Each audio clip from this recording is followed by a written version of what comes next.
Thank you, Mr. President. I rise today to discuss some concerns that I've had that have been growing over the past few months and particularly the past few weeks. When we first learned about this virus, we thought that children were largely immune. And as we consider and hope that kids can go back to school, we learn more and more, as we do with any new virus, that is concerning. And a few things that I want to share.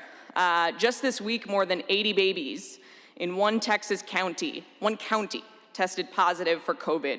A 9-year-old died.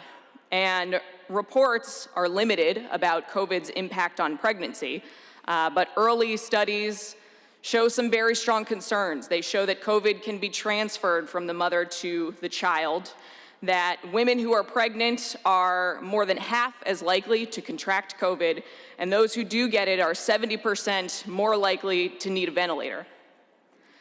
And for some in this chamber and across the hall, we've heard, I don't want a new normal. I want to go back to the way things were, or saying that there's absolutely nothing we can do and that we just have to reopen. Well, my perspective on this has changed a little bit because my daughter is due in January 2021. And this defeatist attitude from the most innovative country in the world is frankly unacceptable. We are the country that created flight. We created electricity. We created the internet. We have revolutionized medical care and treatments, but we can't do what every other industrial country in the world has done and contain this deadly virus. This is a country where united we stand and divided we fall.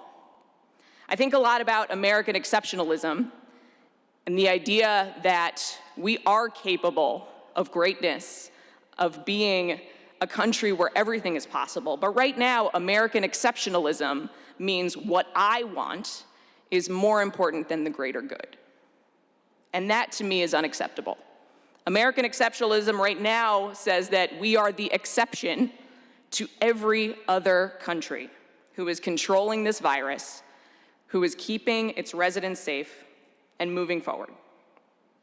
We're not being asked to do much. We are being asked to wash our hands, to keep people safe by giving them space, and by wearing a mask in every indoor space when we are in an enclosed environment. We are not being asked to go to the manufacturing lines. We are not being asked to deal with products that are under control. We are not being asked to give up much. My daughter will not remember, because she wasn't here yet, what it was like when we found out that COVID broke out. She won't remember what it was like when everything shut down, when schools closed, when we were battling this virus for the first time.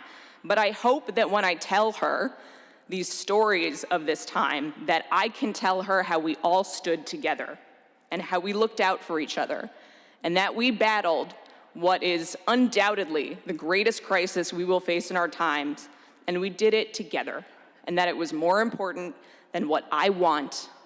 It was about us. I can promise everybody in this room that I will do everything I can to protect you, and I am asking that you do the same for me and for all of us. I hope that we look back at this time with pride. And I hope that the story that I can tell my daughter will be one that she will be proud of and will tell her daughters. Thank you. And I'd like my remarks printed in the journal.